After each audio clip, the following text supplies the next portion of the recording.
கிறிஸ்துவுக்குள் பிரியமான சகோதர சகோதரிகளே, உங்கள் அனைவரையும் தினமொரு முத்துக்கள் நிகழ்ச்சியில் சந்திப்பதில் மிகுந்த மகிழ்ச்சி அடைகிறேன். இயேசுவின் சாயல் 2 கொரிந்தியர் 3ஆம் அதிகாரம் 18ஆம் வசனம்.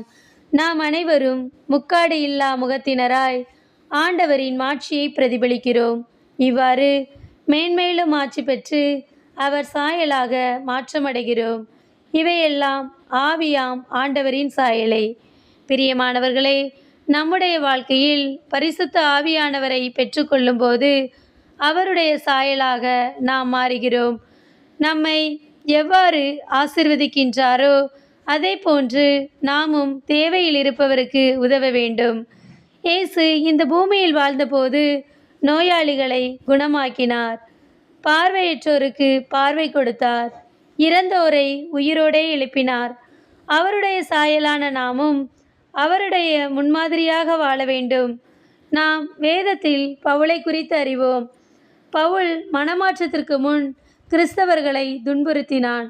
ஆனால் அவனையும் ஒரு சம்பவம் மனமாற்றியது. மனமாற்றத்திற்கு பின் இயேசுவை உண்மையான தெய்வம் என்று அநேக இடங்களில் அறிவித்தார். அவருடைய ஊழியராக மாறினார். அநேக நோயாளிகளை சுகமாக்கினார்.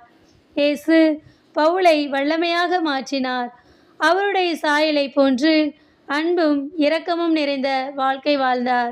அன்பானவர்களே, நீங்களும் பரிசுத்த ஆவியானவரை பெற்று அவருடைய வழிநடத்துதலின்படி சாட்சிய வாழ்க்கை வாழுங்கள். இறைவனோடு எப்போதும் இணைந்திருங்கள். எப்போதும் தேவ சமூகத்தில் அமர்ந்து ஆவியில் நிரம்பி ஜெபியுங்கள். அவர் உங்களையும் வல்லமையாய் பயன்படுத்துவார். அன்பு இறைவா, என்னுடைய பாவங்கள் யாவையும் மன்னித்து என்னை உம்முடைய சாயலாக மாற்றும். உம்மை போன்று அன்பும் இரக்கமும் நிறைந்த வாழ்க்கை வாழ எங்களுக்கு கிருபை தாரும் என்று அவரை நோக்கி ஜெபிப்போம். ஆமேன்.